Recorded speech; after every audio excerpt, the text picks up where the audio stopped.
the topic this time is obviously going to be we're going to go through each of the nominees for the 2024 Game Awards, talk about them, put our personal votes in on who we want to win, and then also make predictions about who we think is going to win, and also maybe make some predictions about some announcements that might happen and other things we might see at the show this year. Because, of course, it's not Yes. just an award show, it's also another excuse to drop huge game announcements. so, Yes. we already voted on all the esports stuff and content creator of the year because we didn't really want to waste time with that, and we don't know any of these people, so we're gonna actually start at the bottom and work our way up to game of the year, and we're gonna start with the most anticipated game, which is the award that goes to an upcoming game yet to be released that is the one that you are looking the most forward to. This award will go to basically which game is considered the most anticipated by the general public overall, I think. I have a feeling I know who's gonna win this one. Me too. I'm going to go ahead right now and I'm actually going to write down our predictions to see if we are correct. I'm going to keep notes of what we voted for, but also what we predicted. And Okay. and then compare those notes when we do the post show episode and see what what we were right about. So Okay. my prediction. So here's the. I should probably read the nominees first because Yeah. some people listen to this. Not everyone watches the video version.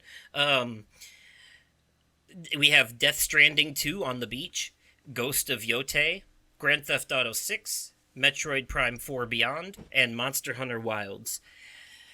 I'm gonna go out on a limb here, and I'm gonna say I think Grand Theft Auto 6 is gonna win. That's who I'm voting for, and I agree with your prediction. Yeah, no, I fully because okay, so here's why I think Grand Theft Auto 6 is gonna win this category.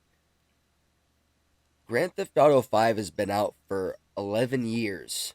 People have been waiting. They've been milking the shit out of Grand Theft Auto Online, and it's about fucking time they put out a new game.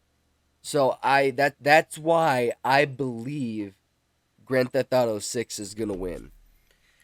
Right. Yeah. I agree with that too. It's a very popular franchise. Out of everything else here, it's multi-platform, and three of the games here are console exclusives. In this list of nominees, so don't have as wide of an audience.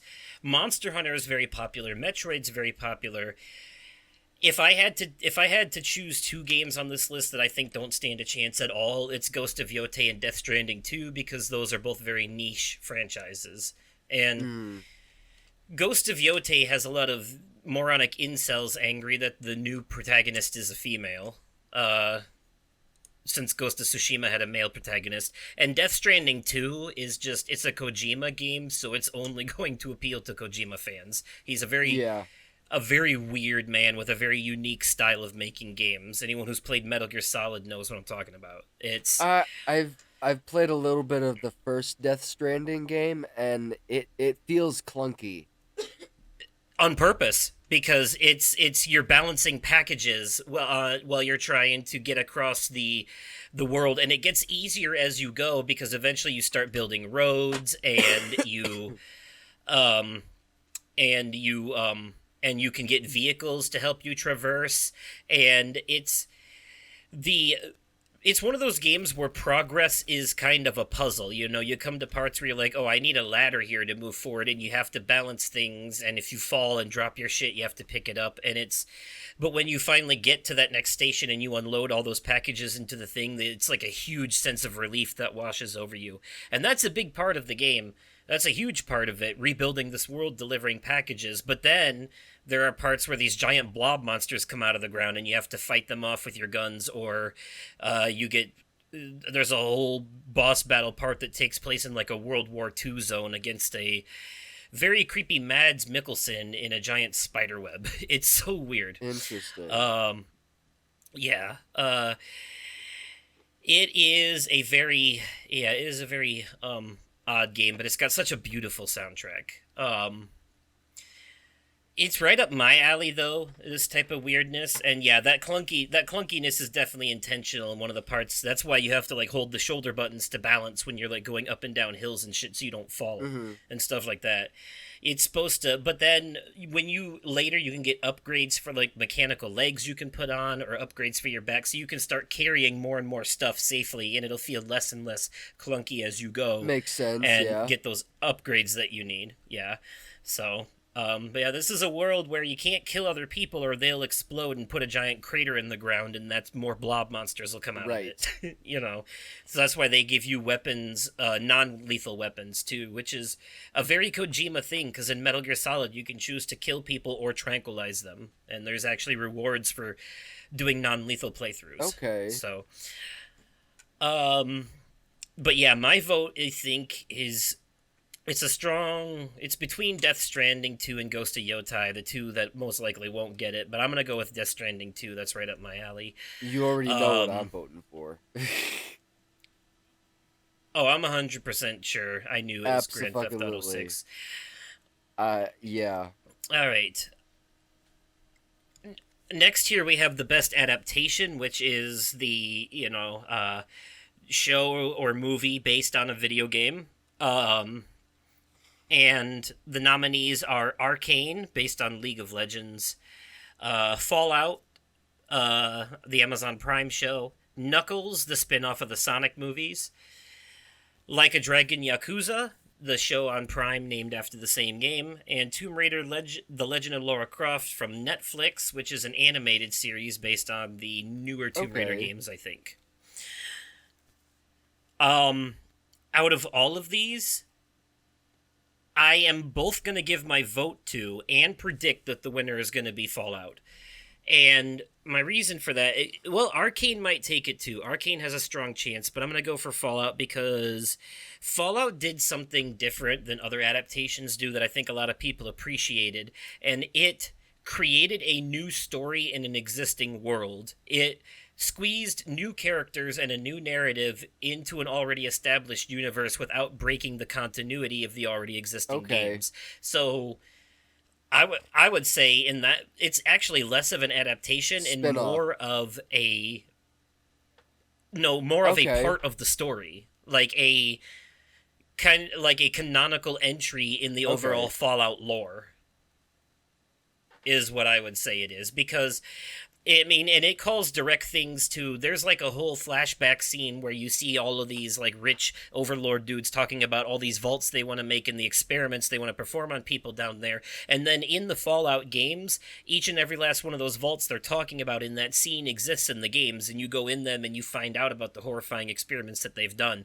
And the way what they talk about doing in each of these is like something like if you've played the games and found those vaults, you'll know what they're talking. You'll like get the Easter egg. You'll be like, oh shit.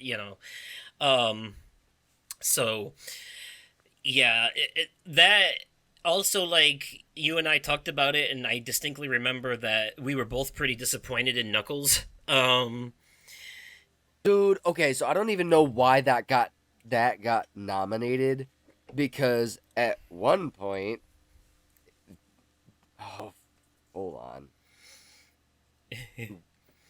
Also, Oh my gosh. also for Fallout, I can just say that Ella Purnell and Walton Goggins have great chemistry in that show, and it's everything about it is great. I didn't have a single problem with it, and the way it's paced, the level of like over the top explodey violence and shit that's in it and all that, Uh-huh. and just the fact that Walton Goggins is in it. Fallout feels a like a fucking Tarantino movie, if you ask me, Yeah, in a I'm lot of I'm ways. voting for Fallout as well cuz I haven't watched it yet, but out of all of the things that are on there, that seems to be the thing that I would vote for.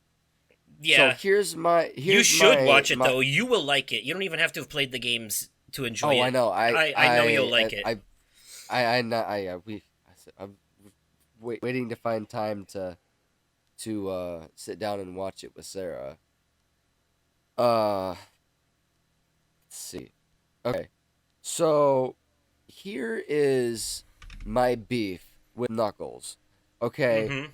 I Dude, it turns into an all about Wade Whipple story when the Yep. show is called Knuckles. Let's Yep. see. How many episodes is Idris Elba in? He's in all six. Yep. Well, yeah, he's in all of them. It's just he doesn't get as much screen time as he should.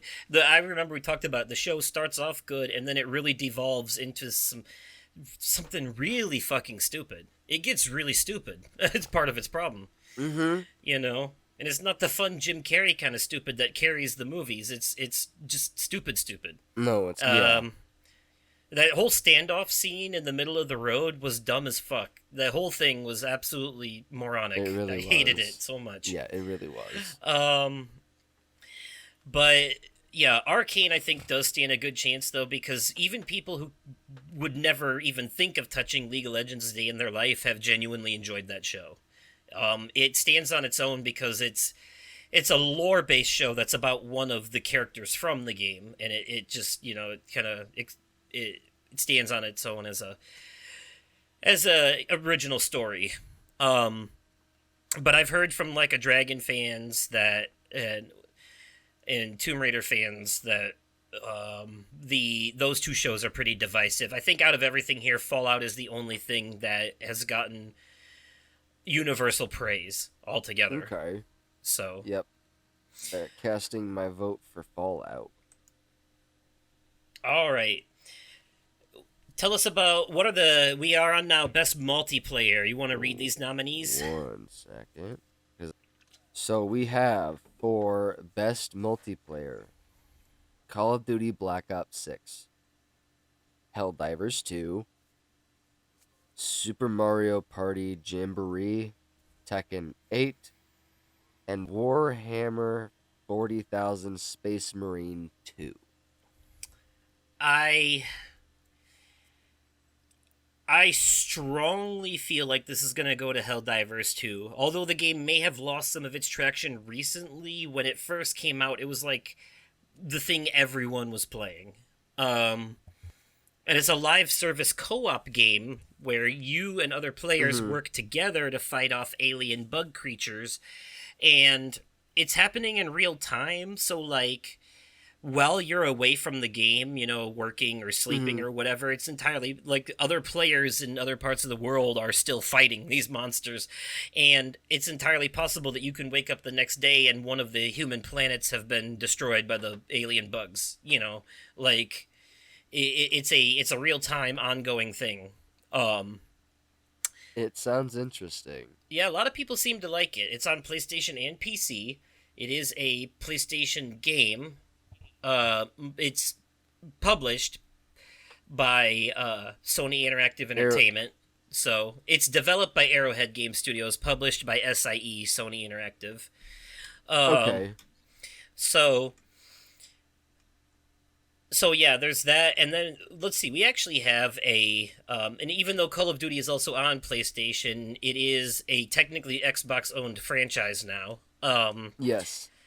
And so we have one Xbox, one PlayStation, one Nintendo game here with Super Mario Party Jamboree. And then there's Tekken 8 and Warhammer. And I've heard good things about all of these, and I've played Super Mario Party Jamboree. It's the only one I have played here. I've played Black Ops 6, but not the multiplayer, and I never will. um, Right. but the campaign is fucking solid. So I'm gonna go ahead and predict. I think it's very likely to be Helldivers 2. I wouldn't be surprised if it went to Call of Duty because so many people play that multiplayer, but I think it's gonna go to Helldivers 2. Especially looking Yeah. at how many categories it won at the Golden Joysticks too. Um, but I'm gonna vote for Super Mario Party Jamboree because it's the only one I've played. Fair enough. And I haven't dabbled in the multiplayer in it yet, but I genuinely enjoy playing these games with other people, as long as those people aren't over competitive. Uh, Right. We know some people like that. yeah, some people take it a little too seriously, but that's why they added a pro mode into this game. That's for them. All Um, right. but yeah, so for let me what's your vote and prediction here? So my vote is Super Mario Party Jamboree. Okay. My prediction, like you said, I wouldn't be surprised if it went to the Black Ops 6. I'm predicting Black Ops 6. Okay, so I predicted Helldivers, you predicted Black Ops for that one. Yes. Okay, we will see how that goes. All You want to take right. this next one as well? This yes. So for the best sports best sports and racing game, we have F1 24, EA Sports FC 25, NBA 2K25, Top Spin 2K25, and WWE 2K24. Well, I guess it's no surprise. I mean, I guess it's no question what you're gonna vote for. There is no competition here. Yeah, I have no dog in this fight because absolutely none of these things have I ever touched a day in my life. I I have not played any of the other games, but I can say what they did in My Rise for 2K24, golden. Holy shit. It was a powerful story. I I think when we go to predict this one, we can't underestimate exactly how popular soccer games are. For some reason, in the sports game category, soccer games Yeah, tend to but win FIFA a didn't get lot. Like nominated. FIFA, I would say a lot. FIFA didn't get nominated this There's a year. huge audience for There's those.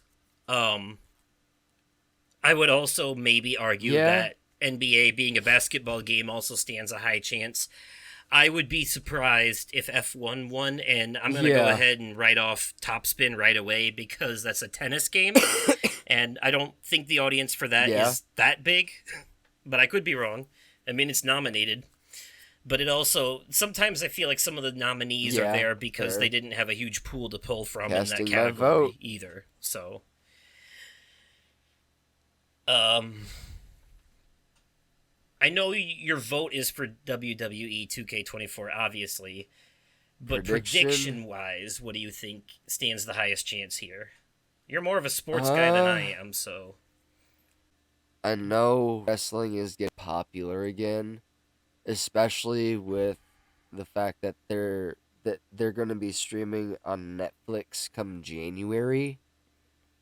I didn't realize until Dead Meat that exactly how popular wrestling was among horror fans.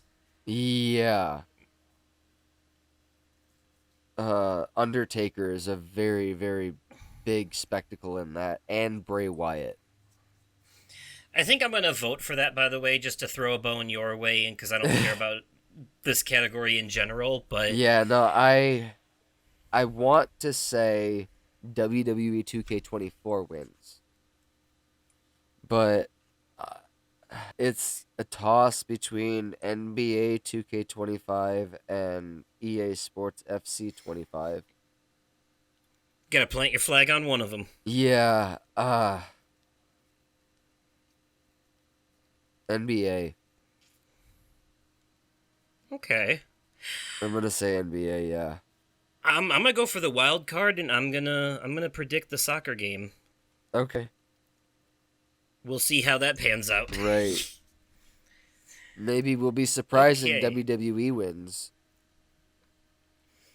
Next, we have best simulation slash strategy game, which is focused on real time or turn based simulation or strategy gameplay. Yes. Not necessarily RPGs. It's a little bit different. It's more like tactics games or like Age of Empires type of stuff, like real time strategy, that kind of Uh-huh. thing.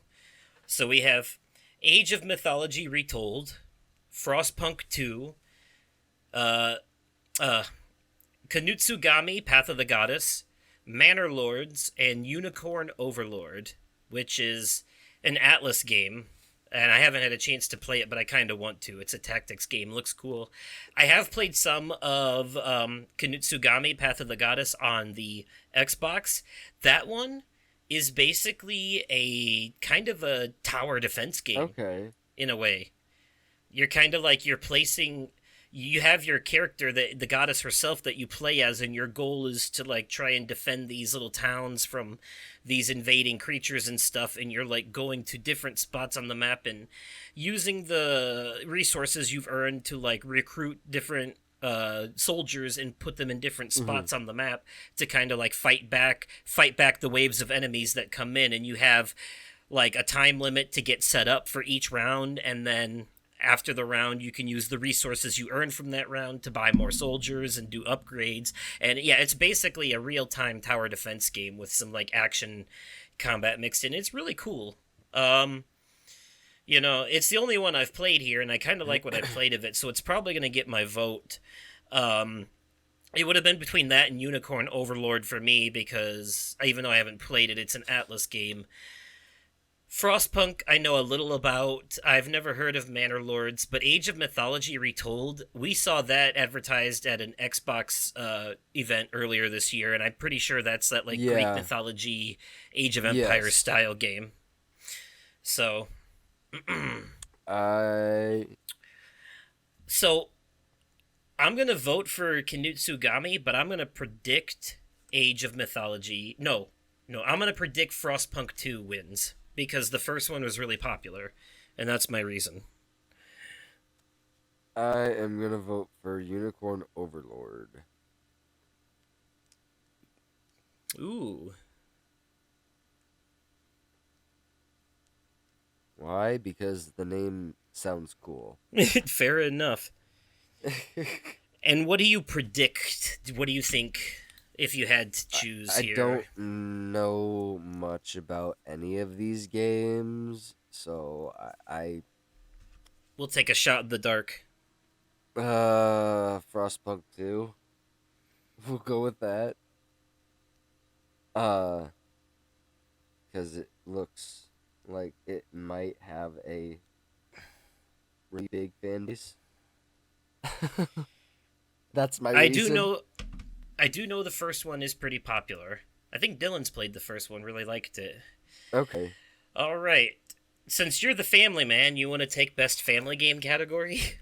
Let's go. Best family game nominees. We have Astrobot, Princess Peach Showtime, Super Mario Party Jamboree, The Legend of Zelda Echoes of Wisdom, and The Plucky Squire. I am so glad that The Plucky Squire made this nominee. This isn't the only Oh spot my it made. god. Oh, I know it's not. And I'm so glad that it got nominated. It's such a good game. I I could am go back and play this again. I am proud to say that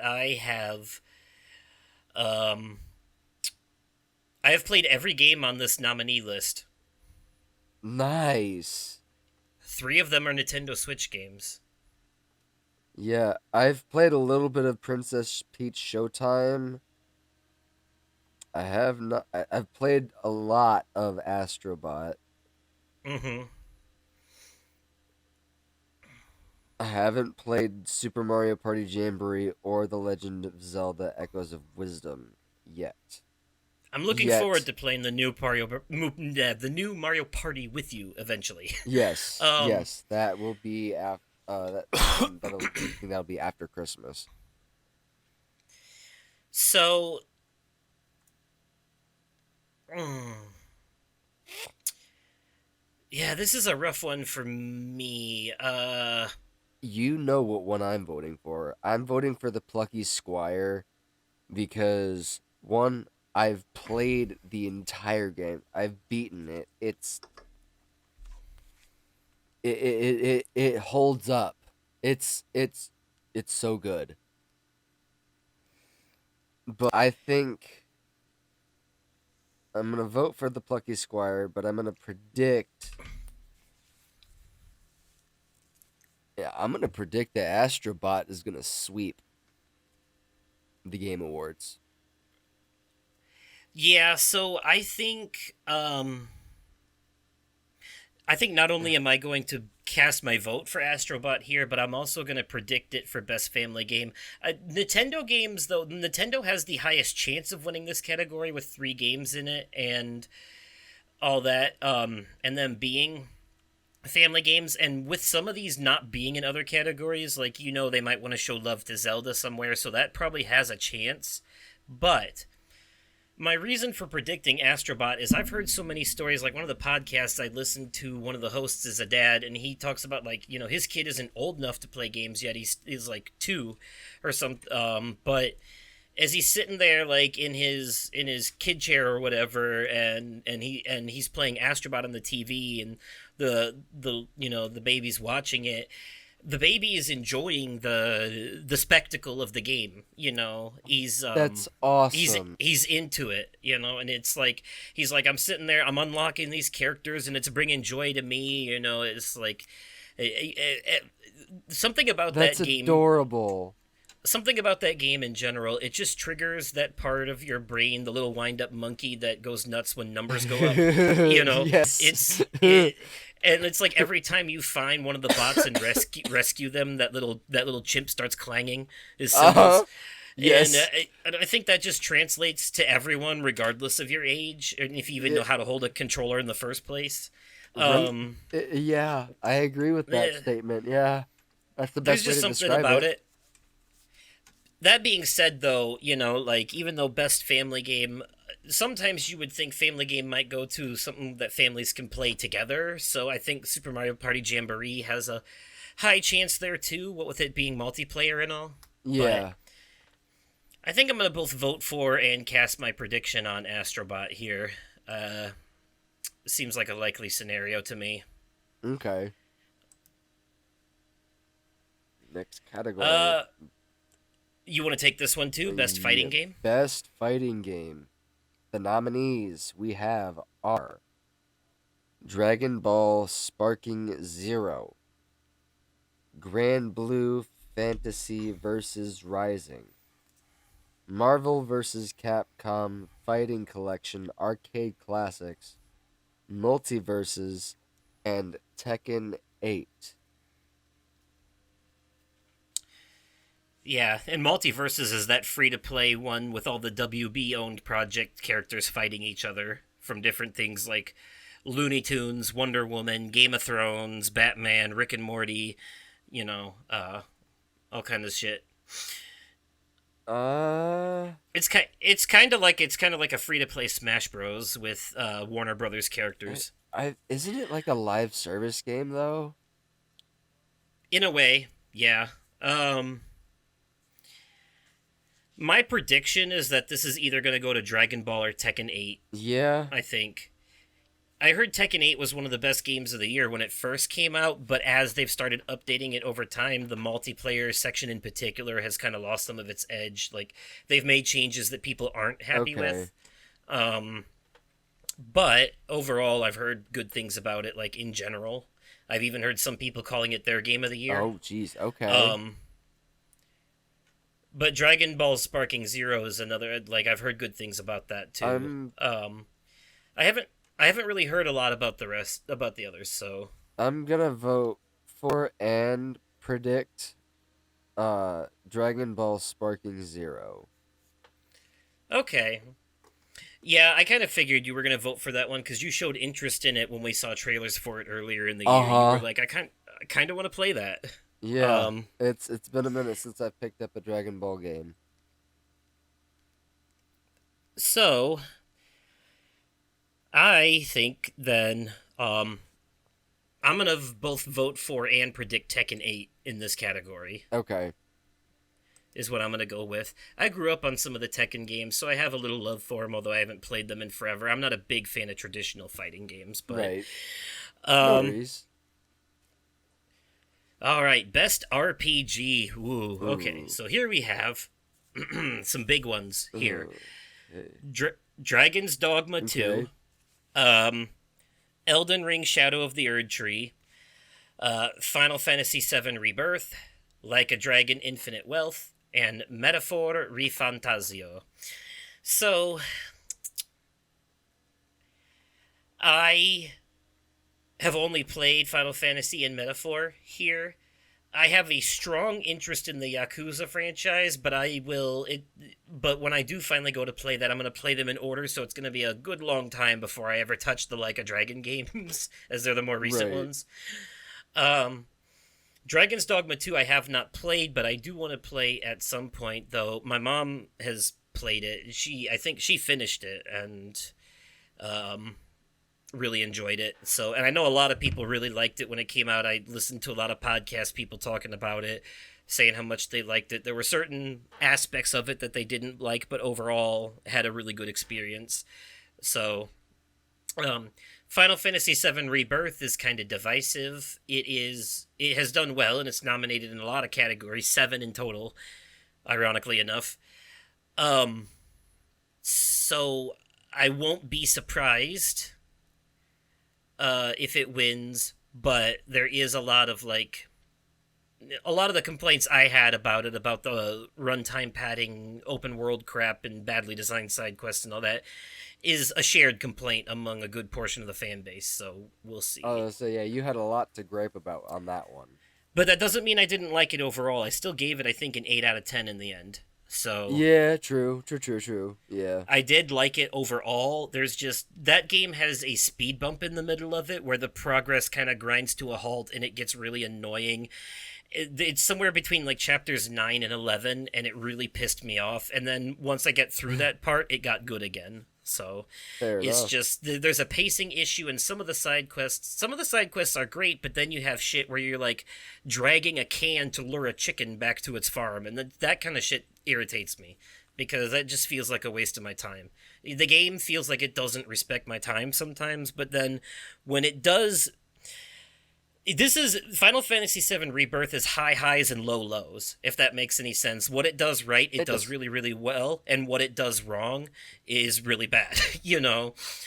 So it's like the parts of it that you don't like are really bad, but the parts of it that you do like are really good. So um, it doesn't really it doesn't swim in the middle of mediocrity. It's got high highs and low lows. And I think because the highs are so high, the lows stand out even more.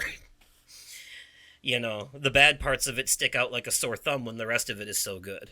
Right. Um so ooh, man, this is a tough one for me. I God, how popular were some of these? This is a rough one to actually predict because every last one of these is super popular and did really well for the most part. And Elden Like no, Ring won Game of the Year that it released. yes, the original Elden Ring. That's another thing too. Um, it's controversial that Shadow of the Erd Tree is nominated for Game of the Year here. A lot of people are actually kind of upset about that because it's a DLC and not a full game. You literally can't even play it without having finished Elden Ring first. You Yeah, know, that's it shouldn't be in there. right? So it's kind of a problem. I'm perfectly fine with it being in these other categories, but I'm on the fence about it being in Game of the Year because on the one hand, yeah, it's not a standalone game. It's more of an expansion than a DLC, and it's like $30, so it or $40 or something like that. So it's almost the price of a full game, but like um and it's lengthy, it's like a good extra 15 to 20 hours of content, but at the end of the day, it really is just an expansion because it can't be played on its own. Right. It doesn't stand alone. But at the same time, I think the fact that it even got nominated kind of stands to the um, the quality of everything else that came out this year. There is a lot of bangers this year, a lot of diamonds in the rough, but I think we overall had a slightly disappointing year, especially compared to last year. So I think that is part of the reason why it got nominated here is because it was up against, not a lot of competition, if I'm being honest. That being said, though, if I had my way for Game of the Year, I would have removed Shadow of the Erd Tree as a nominee and replaced it with the Silent Hill 2 remake. But There's also people saying that remakes shouldn't be eligible either because they're just the same game with new graphics, but I will contest that to a degree, but I think Final Fantasy VII Rebirth actually belongs because it's less of a remake and more of an alternate timeline sequel. Reimagining is probably what I would call it of the original story. I mean, for fuck's sake, in this game, you play as Zack during good portions of it, and he shouldn't even be here right now, you know? So that's, kind of the whole.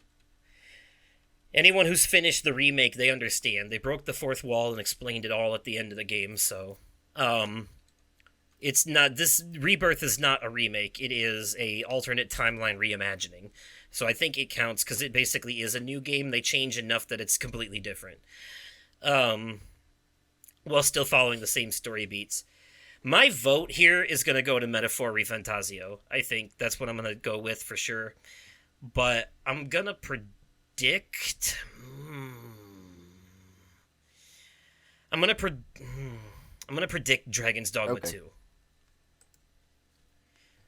It's a hard one to predict because literally any of these stands an equal chance, but I'm going to predict Dragon's Dogma 2, if for no other reason than because it's the only category it's nominated in, and might grab it for that reason alone. I'm gonna Yeah.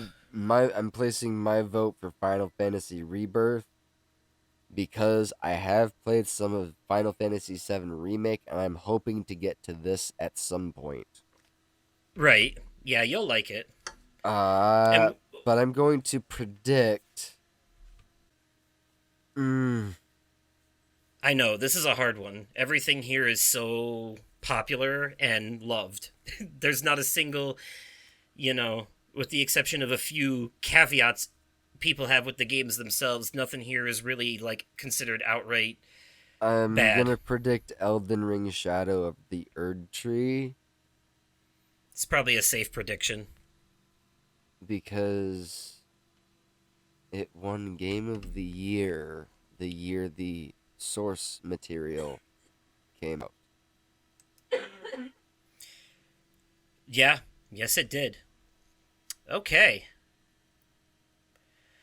Next, we have Best Action/Adventure Game, and this is for the games that are combining combat with traversal and puzzle solving. They are your cinematic, story focused adventure games with action in them. Yes. Um, think you're like your Uncharted's, for example, that kind of thing.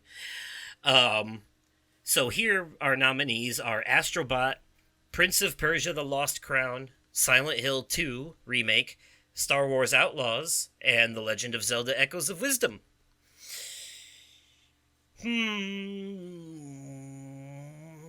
I am actually going to vote for Star Wars Outlaws here. I think it needs to get some love in some areas. I think this game is criminally underrated, in my opinion. I enjoyed what I played of it.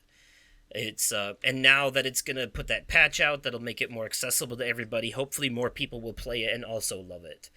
It's not gonna win though, because it was a very controversial game. Granted, I know this award show is professional, so they don't pay attention to the opinions of ignorant bigots who bitch about female protagonists and Right. shit like that. But there was a huge a lot of people dropped off this game very quickly because the stealth was so hard. You know, um, so that's part of it. And it had some game breaking bugs too, but I'm still gonna vote for it because I think it's an underrated gem, but it's not gonna win. If I had to give this category to, I don't know if Prince of Persia is gonna take it because the company, that part of Ubisoft that made that game, that they just shut down because the game didn't do the numbers they wanted it to. I'm surprised it's even nominated. Right. I don't. Silent Hill 2, they really need to just make a horror category already because calling it an action adventure game is highly misleading. They really Um, do. They need to make a horror category. it is definitely you're solving puzzles and it's got a story and there is action in it, but I mean, when you think that when you think Silent Hill 2, you don't think, "Come on, guys, let's go on an adventure." Wee, that unless you're, Starbomb and doing a song about it. In that case, then yeah. Uh You know what game I'm surprised didn't get nominated? Hmm. Until Dawn.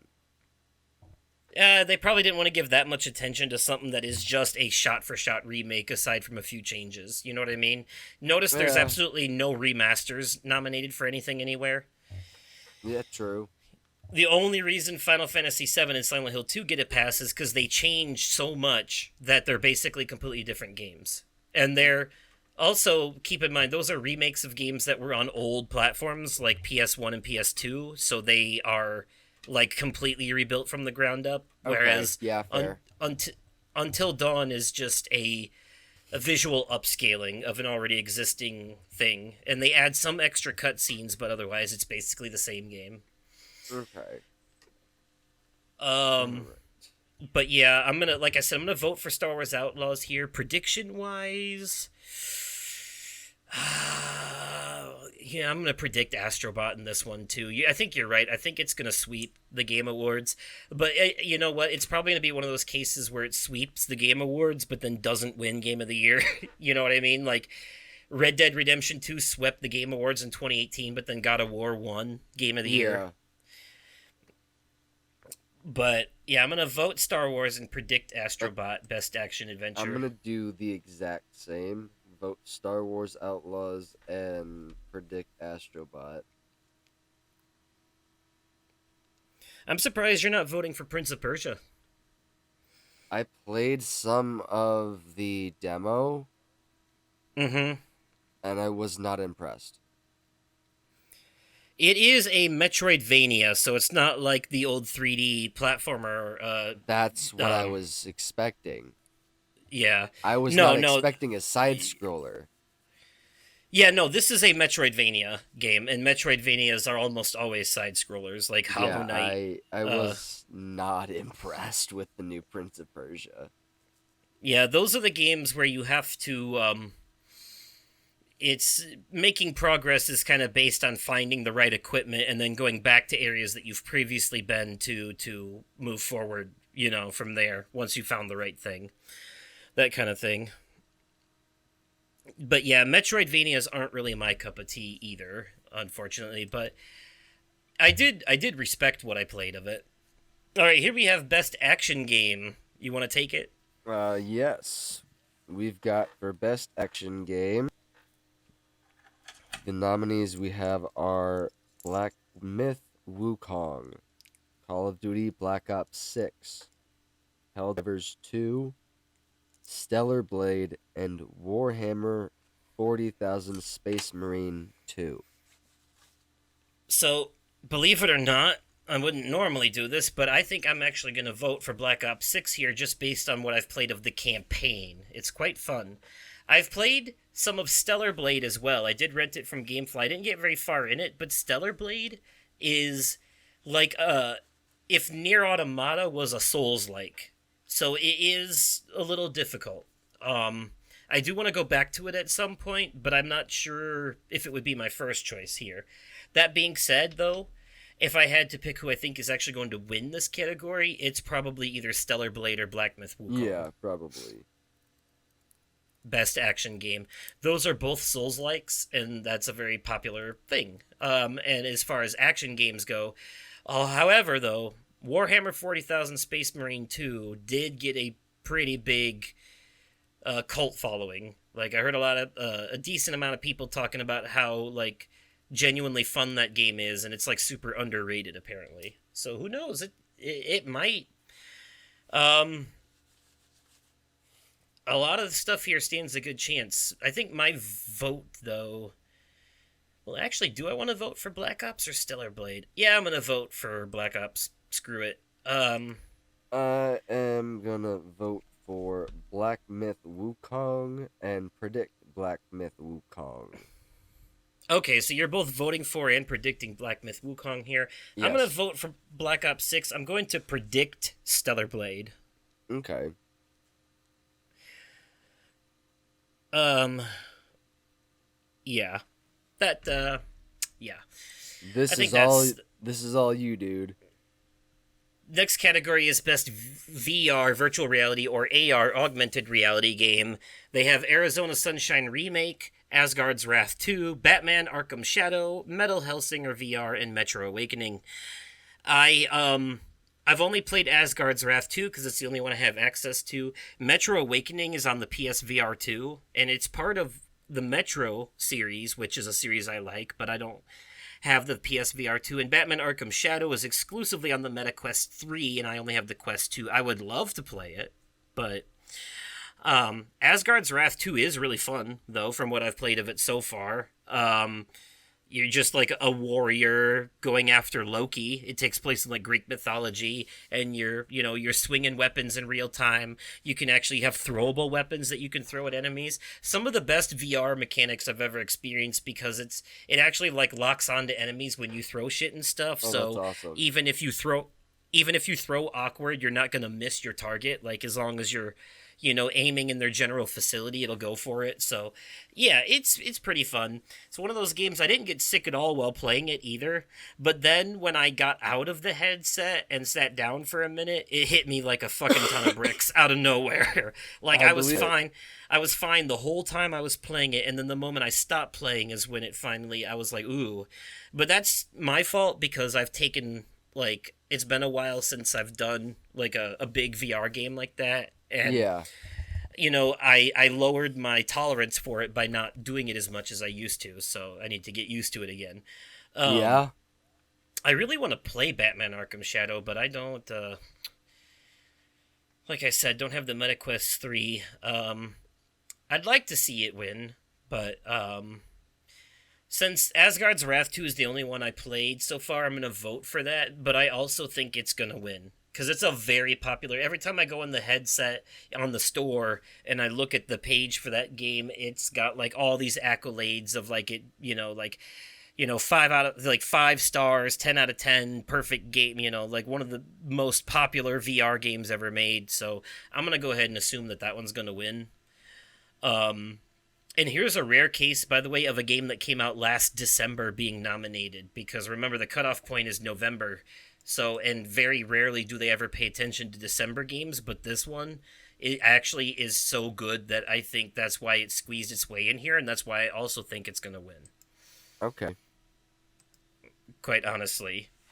I kind of wanted to vote for Batman because, he's Batman, but I haven't played it, so, I can actually speak on Asgard's Wrath too. So that's going to get my vote, and I think it's going to win, quite honestly. So because Asgard is a thing, that's getting my vote as well. And I'm gonna I, predict it too. I know you like your Greek mythology. Yes. Well, this no, not Greek, Norse. This is Norse mythology. Norse, Sorry. yes, Norse mythology, yes. Yes. Okay. Now we have best mobile game. Which, by the way, that's not just mobile phones. Mobile games are also on Nintendo Switch, um, and some of them are even on consoles too. But we have AFK Journey, Balatro, the roguelike card game that's also up for Game of the Year, Pokemon trading card game Pocket, uh, Wuthering Waves, and Zenless Zone Zero, the next game by Hoyoverse, the ones behind Genshin Impact and Honkai Star Rail. Okay. So, dollars to donuts, Balatro wins this category. Yeah. I just feel like that's a guarantee. Um, that's my immediate prediction is Balatro is going to absolutely dominate this category. See, I could be wrong. My second guess would be Zenless Zone Zero, just because of who the developer is.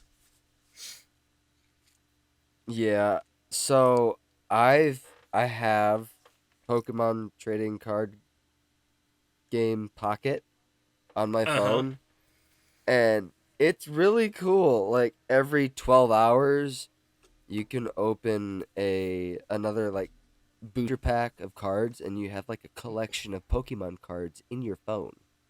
Yeah, it is pretty It's cool. so cool. So I've played some of it, I'm gonna vote for Pokemon Trading Card Game Pocket and predict Balatro.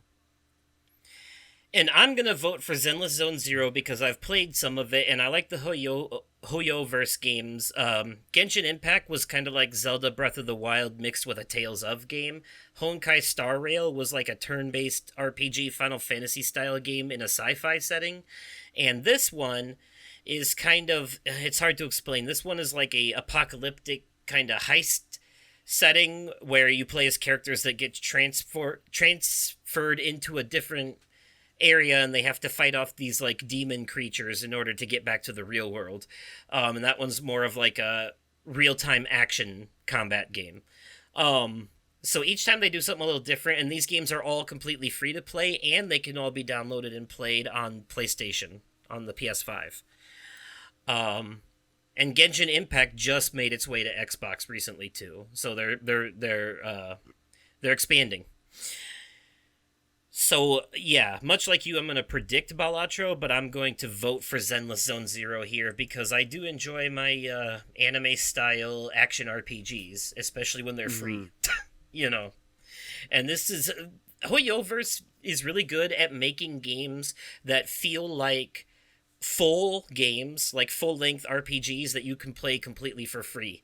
And you might be wondering what's the catch? So far I haven't ran into one in any of them. The gotcha mechanics are almost exclusively for multiplayer shit.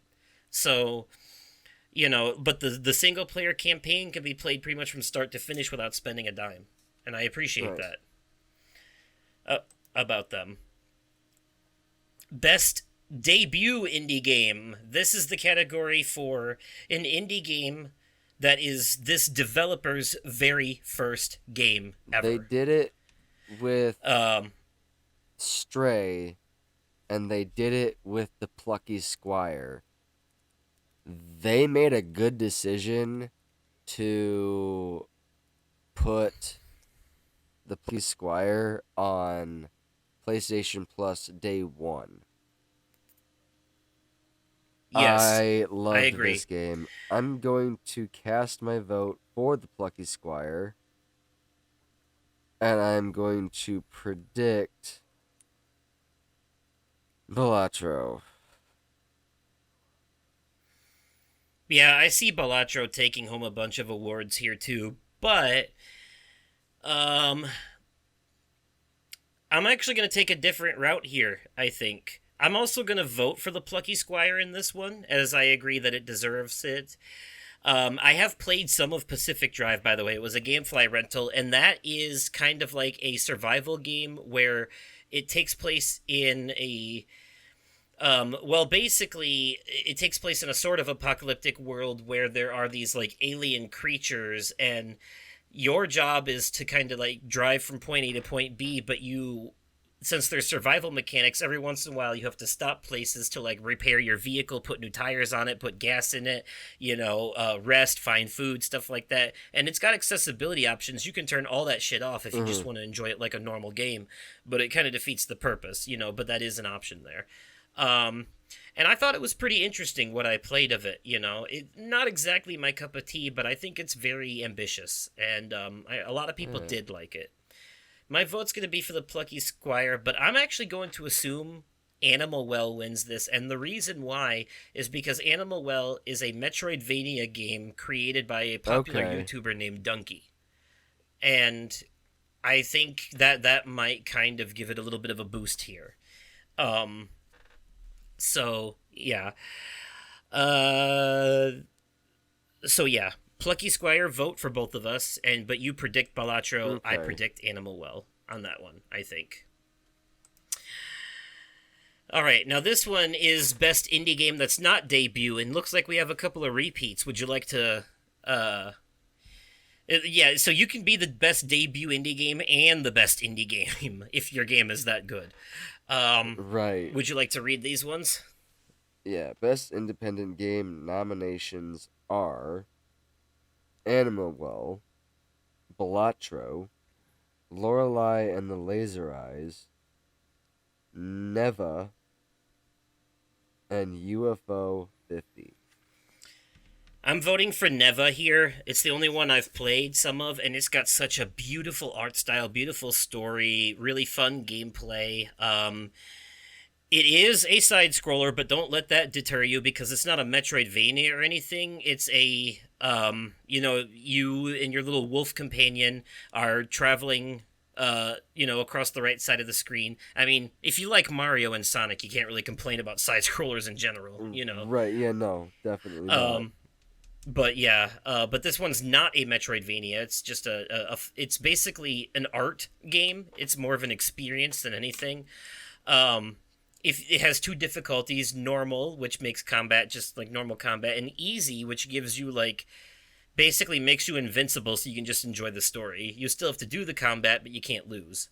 There's like a story difficulty that makes it so you can just enjoy the narrative. And you and your little wolf companion are traveling, and sometimes you have to like jump up platforms to help the little wolf companion get to different areas. And it's one of those like animal leads you, you lead them while solving puzzles and getting to the goal kind of games. And Mhm. occasionally little shadow hands pop out of the ground that you got to hit with your sword. And you gain like little power ups as you go. It's a very beautiful game. Um, and I'm gonna vote for it. But I'm gonna go ahead and predict that Balatro's gonna take this one. I think. Yeah, I'm gonna do the same. I'm gonna vote for Neva and predict Balatro. All right. Mm, Best community support. Why don't you read this one to us? yes, best community port. Wow, best community support. Nominees. This is, but by the way, for the this category is for developers that have like outstanding support for their community. They're transparent with the fans. They're responsive to feedback. They're inclusive of social media activity, and they're constantly pushing out updates to keep the game going and respond to the feedback that fans have given. All right, so we have for best community support, we've got Baldur's Gate 3, Final Fantasy 14, Fortnite, Helldivers 2, and No Man's Sky. I'm going to vote Fortnite and predict Baldur's Gate 3. Simply because it won Game of the Year last year. Hmm. Interesting. Yeah. Yeah. Um. Yeah, I can't predict Helldivers 2 here because, like I said, I've actually seen people say that they're not happy with some of the updates that game has gotten lately, so I'm surprised it was even nominated here. Um, I think, though, that I'm going to vote for Final Fantasy 14 just because it's Final Fantasy, but like you, I think I'm going to predict that Baldur's Gate 3 takes this one. Yeah. Just because it is so recent and they've put so much work into it within the amount of time that it's been out, you know? Yeah. So, yes. So you voted Fortnite, right? Yes. And I said Final Fantasy. And then we both think Baldur's Gate 3. Yes. All right. Next, we have Best Ongoing Game, which is basically, a live service game that is still going. And there's no other way to explain that. We have Destiny 2, Diablo 4, Final Fantasy 14, Fortnite, and Helldivers 2. So Um, I have. yeah. I'm surprised Grand Theft Auto Online has never been nominated in this category, or has it? I think it has. I think it was at one point.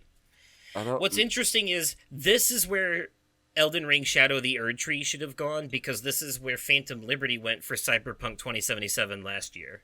I agree with that. That or they just need to make a best DLC/expansion category. Yes. I mean, they've added other like the best adaptation was actually a new category they added last year. Oh, So, okay. it's not But they did, they changed the rules this year on their website to say that DLC and expansions are eligible to be nominated for these different categories now. So Fair enough. people are saying that that's pretty much saying that Erdtree is going to win Game of the Year, but I don't think that's necessarily true. 100%. It does set a precedent for it, but I don't think that's a guaranteed win. Just because they changed the rules to make it eligible.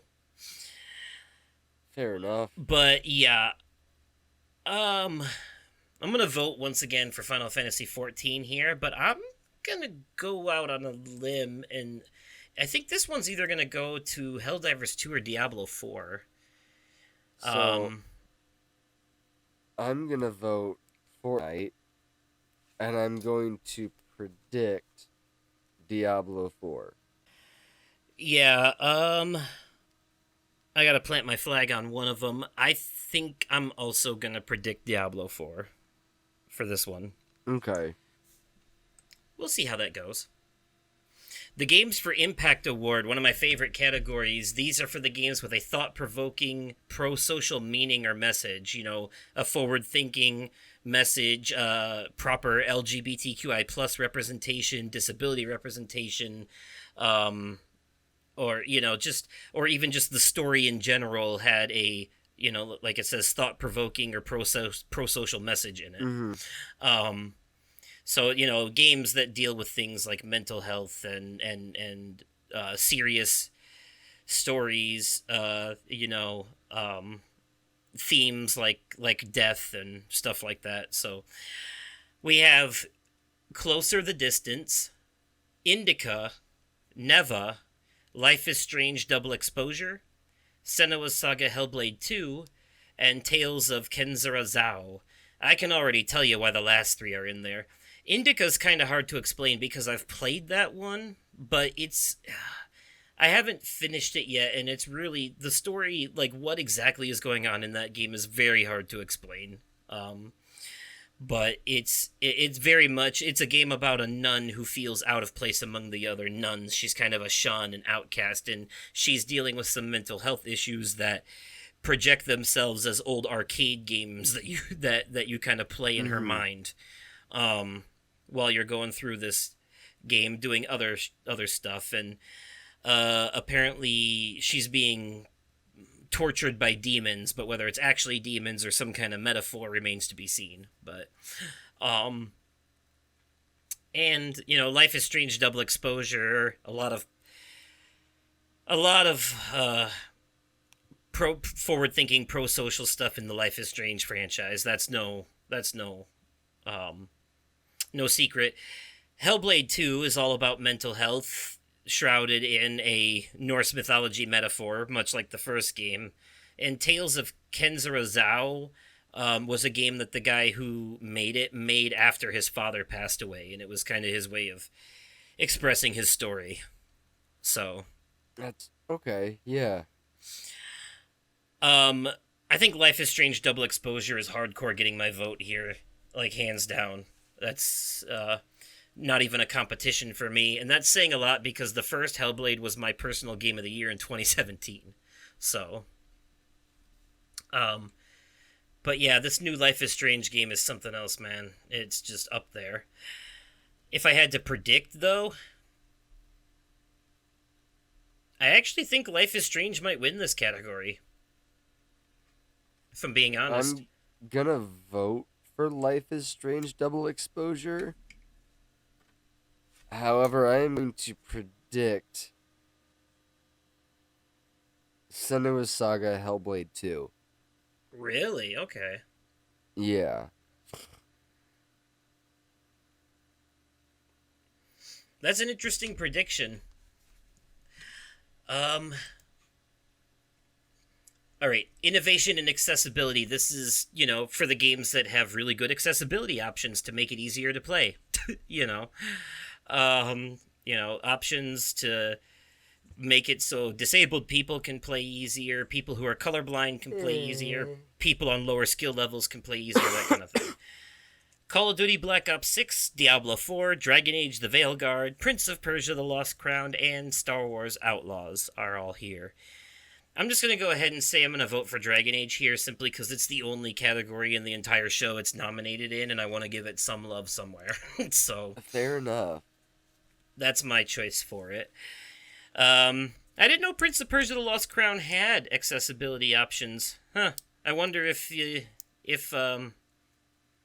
knew that, if any of those would have made the game more enjoyable for you. No, I don't think it would have.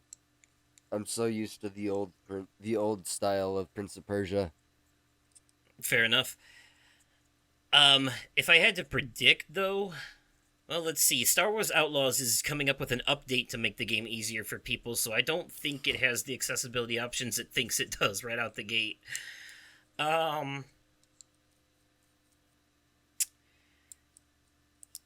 You know what though? Yeah, my vote's for Dragon Age. If I had to predict though, I think I think the Prince of Persia game is going to take this one because I do think that it has the most accessibility options in it out of everything listed here, just from what I've seen personally. Okay. Although I will say Black Ops 6 is the most accessible Call of Duty game I've ever played, personally. Not just in terms of gameplay mechanics, but just whatever they did to the story and how it feels playing it. This one makes a person who's not a Call of Duty fan actually like it. So, Yeah, I'm gonna vote Call of Duty and predict Call of Duty. fair enough. So yeah, for me, yeah, vote Dragon Age and predict Prince of Persia. Easy enough. All right, now we have best performance. So this goes to the actor or actress that had the best performance in these games. Would you like to read these ones? Yes. For best performance, we have Brianna White for Final Fantasy VII Rebirth, Hannah Tell, Life is Strange Double Exposure, Humberly Gonzalez for Star Wars Outlaws, Luke Roberts for Silent Hill 2, and Melinda Jugan. Melina Jurgens. Melina Jurgens for Yeah. Senua's Saga Hellblade 2. So just so everyone knows who the characters they play is important. So Brianna White is Aerith in Seven Rebirth. Hannah Tell is Max in Life is Strange. Humberly Gonzalez is fuck, I forget her name. The main character in Star Wars Outlaws. Why is her name escaping me right now? But it's the character you play as.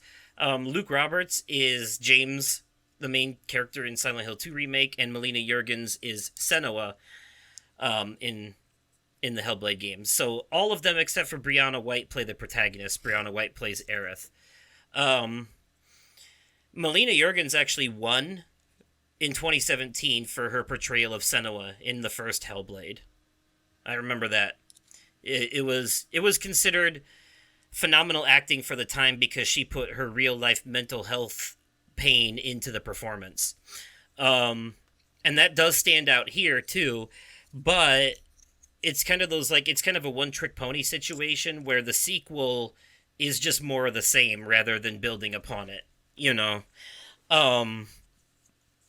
So they all do a phenomenal job here, but I think I'm going to both vote for and predict that Brianna White as Aerith is going to win this category. And agree and do the same. That is just I think that is the most likely outcome. Her Aerith is really good. She does a really good Aerith. And she's another one of those video game actors that's getting involved with the fan base. She's actually done live streams of herself playing the game and stuff like that. Hmm. So, all right, best audio design. This is not soundtrack. Just to be fair, this is the game with the best audio in it. We're talking like spooky atmosphere sounds, noises in the distance in horror games, gunfire all around you in action games, that kind of thing. Um, the nominees are Astrobot, Call of Duty Black Ops 6, Final Fantasy VII Rebirth, Hellblade 2, and Silent Hill 2 Remake. My vote for this is either going to go to Hellblade 2 or Silent Hill 2 because I think when it comes to best audio design, horror games are always the ones that nail it because the audio of horror games, especially when you're wearing headphones, is a huge part of the experience and what makes it horror. You know, when you're going through those creepy hallways and like far off in the distance you hear like squishy noises or banging noises and you're like, oh fuck, what's that, and it kind of makes you nervous to keep going. I think that's horror games excel at audio design more than anything else for that reason.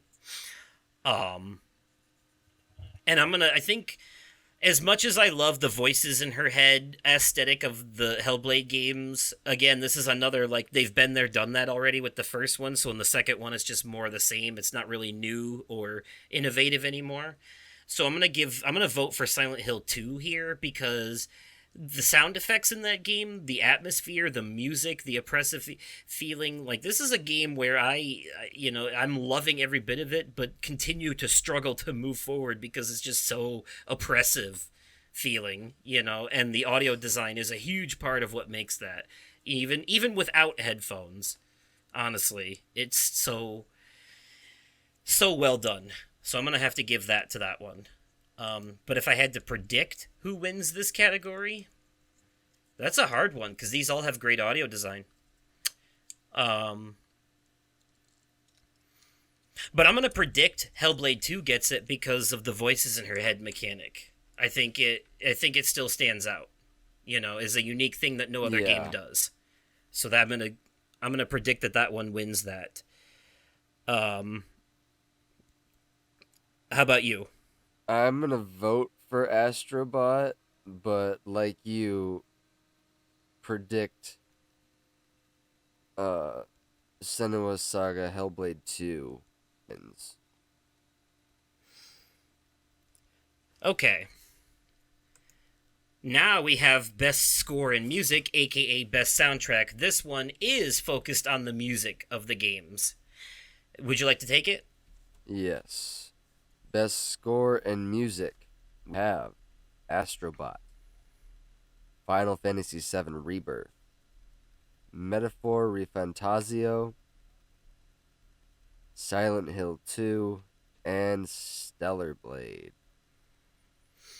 As much praise as I just gave to the music being part of the sound in Silent Hill 2, horror games are never going to win Best Soundtrack because it's all just like slow violins and like ambience music, and it's not super memorable. It's just there to add to the atmosphere.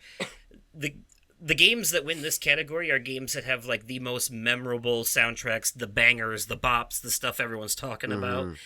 Mm-hmm. Um, I think so. For that reason alone, I think the two strongest competitors in this category are Final Fantasy VII and Metaphor Refantasio, because everyone is talking about Metaphor's battle theme. But Final Fantasy VII is a Square Enix game, and Square Enix games always have amazing soundtracks. Even people who didn't like this game all agree that the soundtrack is amazing. The soundtrack is one of the best parts of the game, I'm honestly. gonna vote for Astrobot,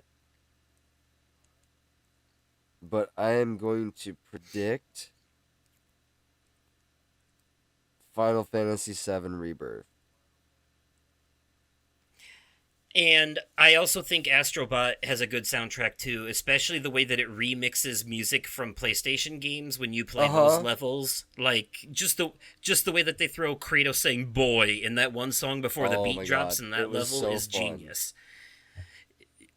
Yeah, it's a very fun soundtrack, and like the tree sings the song before you run into its mouth, Mm-hmm. in that one level, and stuff like that.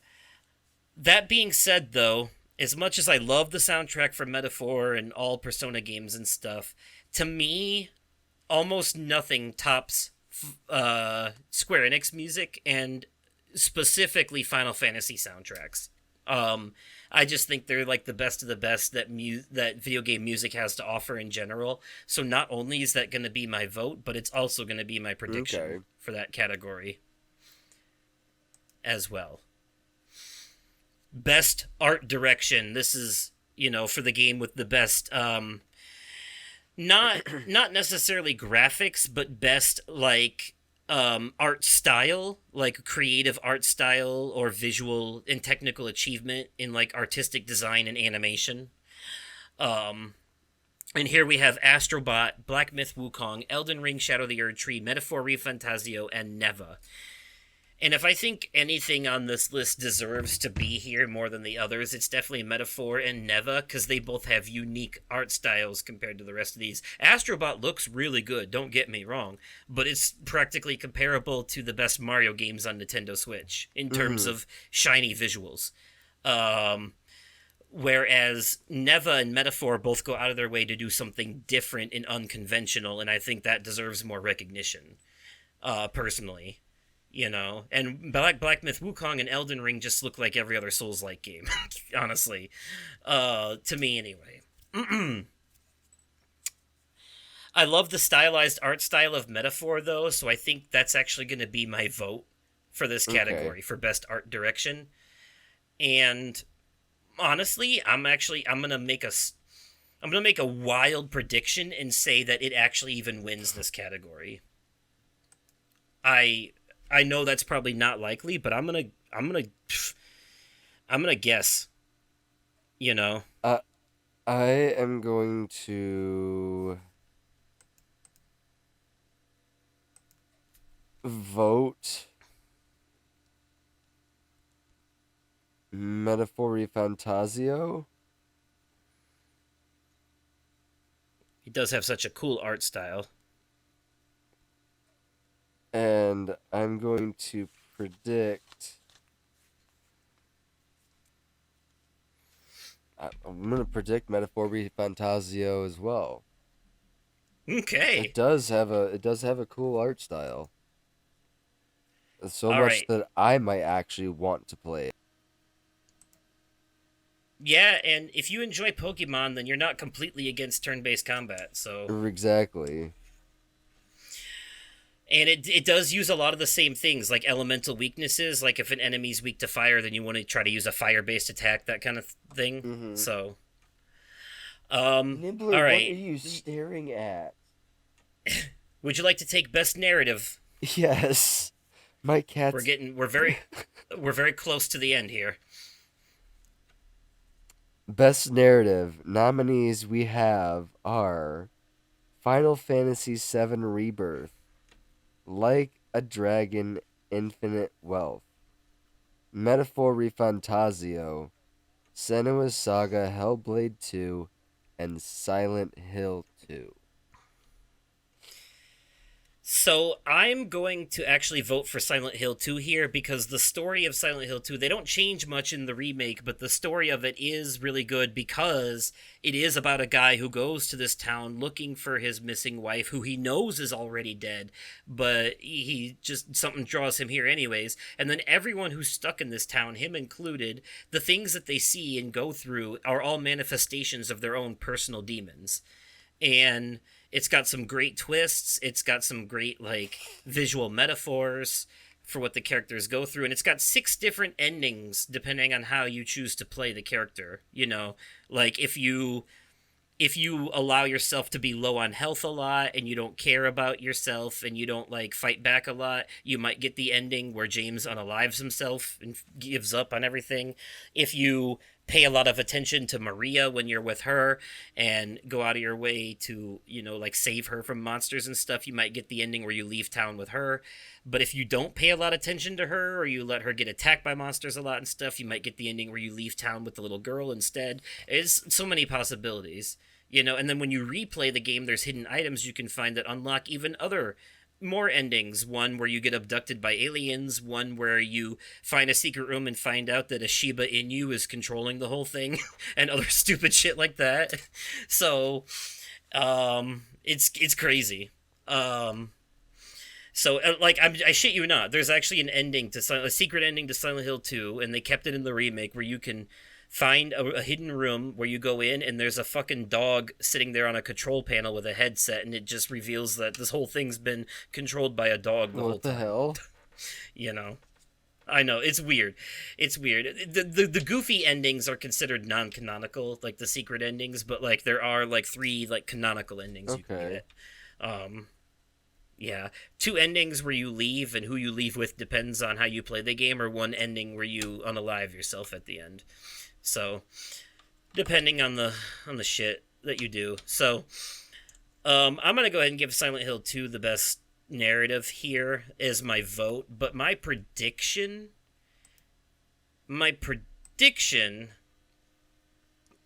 is that it's probably gonna go to Final Fantasy VII Rebirth for their ballsy changes to the story of the original.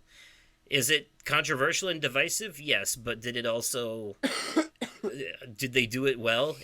They did, in my opinion, story wise. Anyways, the story is one of the best parts of that Yes. game next to soundtrack. So it's just some of the gameplay aspects that suck. um. So yeah, vote for Silent Hill 2. Predict Final Fantasy 7. What about you? I'm gonna do the same. Vote for Silent Hill 2 and predict Final Fantasy 7 Rebirth. Ooh, interesting. All right, all right. Best game direction. This is usually the penultimate category. This is the award that's given to the game studio that had the most creative vision and innovation in game design and direction and stuff like that. You may remember last year I gave this to Alan Wake 2 for the fact that they decided to, do shit like throw musical numbers in the middle of a horror game and other innovative creative stuff like that. Uh huh. You know. So, so this goes to something that really pushes that envelope. I don't think I can rightfully give this to um honestly, I'm going to go ahead. I'm going to vote for and predict Astrobot in this category because I think it's the only the only one that kind of like brings any real level of innovation to the table. I will argue that Balatro being a roguelike card game is pretty innovative, but Metaphor ReFantazio is just another Persona game, and Final Fantasy VII Rebirth is I the alternate timeline thing is cool, but not exactly innovative when multiverses are at their peak right now in media. You know what I mean? Mm-hmm. Like we're pretty oversaturated on multiverses, and that game starts going heavy into some multiverse shit near the end. So Fair enough. I'm not sure if innovation is the right word. Um, so I think it's really between, and Black Myth Wukong and Elden Ring again are just Souls like. So I really think it's between Astrobot and Balatro here, Yeah. and I'm gonna both vote for and actually, you know what? I'm gonna vote Astrobot, but I'm gonna predict Balatro I'm in gonna this category. vote for and predict Astrobot. Yes. Okay. And We finally have Game of the Year. yeah, we come to the coup de grace. Would you like to read these? For Game of the Year, recognizing a game that delivers the absolute best experience across all creative and technical fields, we have Astrobot, Balatro, Black Myth Wukong, Elden Ring, Shadow of the Erd Tree, Final Fantasy VII Rebirth, and Metaphor ReFantazio. So I'm gonna go out on a limb here and just right out the gate, I'm going to assume that enough they've got enough backlash at even nominating Shadow of the Erd Tree that it might not win. Yeah. I'm not 100% on that, but I think they might backpedal on that one a little bit. Um, my personal vote here is going to Astrobot. Out of everything here, I think it's the only game that's completely flawless. Any complaint or frustrations I may have had with it was due to my own lack of skill and not a problem with the game itself. So, I'm gonna do the same. Vote for and predict. Astrobot. I Now, I'm voting for Astrobot. I'm not sure if that's my prediction or not. I think Metaphor might be too niche. I think Elden Ring being a DLC kind of pushes it. I think Balatro being a roguelike. I think Balatro and Astrobot are both going to sweep, but I don't think they're going to win Game of the Year. Just due to mean, uh, the limitations of their audience. Astrobot does have a I'm gonna strong change my chance, but prediction. I'm actually going to I'm gonna predict Black Myth Wukong wins the Game of the Year. Yeah, I was to say right before you even said it. I'm like, yeah, you're right. I'm probably gonna. I'm gonna change my prediction to Black Myth Wukong. I I can. would like to see Astrobot win, and I won't be surprised if it does. If I will be genuinely like my jaw would be on the floor if Metaphor Refantasio somehow won this category. Like I don't think there's any way in hell. I'm skeptical of Shadow of the Erd Tree because of the backlash, but that didn't stop them from giving Game of the Year to Last of Us Part 2. But that was an actual new game, even though it was That's a fair divisive. point. Yeah. Um, Final Fantasy VII Rebirth. I think the three most likely answers here are Astrobot, Black Myth, and Final Yeah. Fantasy. It's going to be one of those. But considering it won at the Golden Joysticks and Souls-like games often seem to win Game of the Year here, I'm going to give it to Black Myth Wukong as my prediction. But I'm going to vote for Astrobot. Is where I'm going to put that. I don't know. I don't know if Balatro takes this one. It wouldn't be the first indie game to win or even be nominated, but those don't usually. I don't see a roguelike card game taking home No, Game of the Year definitely overall. not. Um, but I've been surprised before, so I suppose Yes. we will see. Anyways, though, and that is all of the categories. We've casted our votes and we've made our predictions. So, uh, before we wrap up, we really quickly want to make our predictions for what we think is going to be announced this year. What are we going to see? Like you said earlier, I think it's very, very possible that we get a new Grand Theft Auto 6 trailer. Yes. Um, Or and a it, trailer, a new trailer, and or a release date and pre-orders. um, yeah, it's very likely. I highly predict it. Apparently, Neil Druckmann, the head of Naughty Dog, has been busy working on something for 4 years. So I think we might see that here. Maybe there'll be something there. I predict Hideo Kojima to come on stage and talk about one of his many projects. We're either gonna get another look at Death Stranding 2 or a better look at one of his other two things he's working on, like OD. Mhm. Um, I feel like we're gonna get that. Jeff Keighley loves Hideo Kojima. There's no way he doesn't have him No. on. There's no way. He's gonna be there. I feel, and I think we might see another look at Judas, the new game from the former Bioshock developers. At least I'm hoping we do. I think I have a feeling we might get an update on that. I'm thinking. And hopefully maybe an update on the next Mass Effect. On my wish list, I want to see an update for the next Mass Effect and maybe something about Kingdom Hearts 4. But they just delayed the new mobile game Missing Link recently, so I think we're in for a long wait in it. So, but maybe not. There are different people in the company working there. Do you have any wish list items, something that you would love to see happen here? I would like to see more on the Dark Pictures anthology. The next installation of Dark Pictures anthology. Oh, Directive 2080. Okay, I was gonna say Yes. we did get an update for that. Was it a new trailer? Either at was it like State of Play, Gamescom, something like that recently, right? We got that trailer that showed the lady, one of the characters you play as. It looked good, Yeah. but yeah, I would also like to see a little more of that too. So, um, yeah, outside of that, though, the industry's been pretty tight-lipped on what's coming next. You know, PlayStation's been pretty quiet about any of their big major franchises and stuff. So, you know, I'm hoping we get some surprises here. There's not really a lot of rumors or likelihoods to go off of besides stuff we kind of already know about. So we'll see. I'm looking forward to being pleasantly surprised. Hopefully, with with what comes out, stuff I would have never possibly imagined. Like I would have never guessed a Lego Horizon game before that was announced. You know what I mean? Uh huh. Like that was never on my bingo card.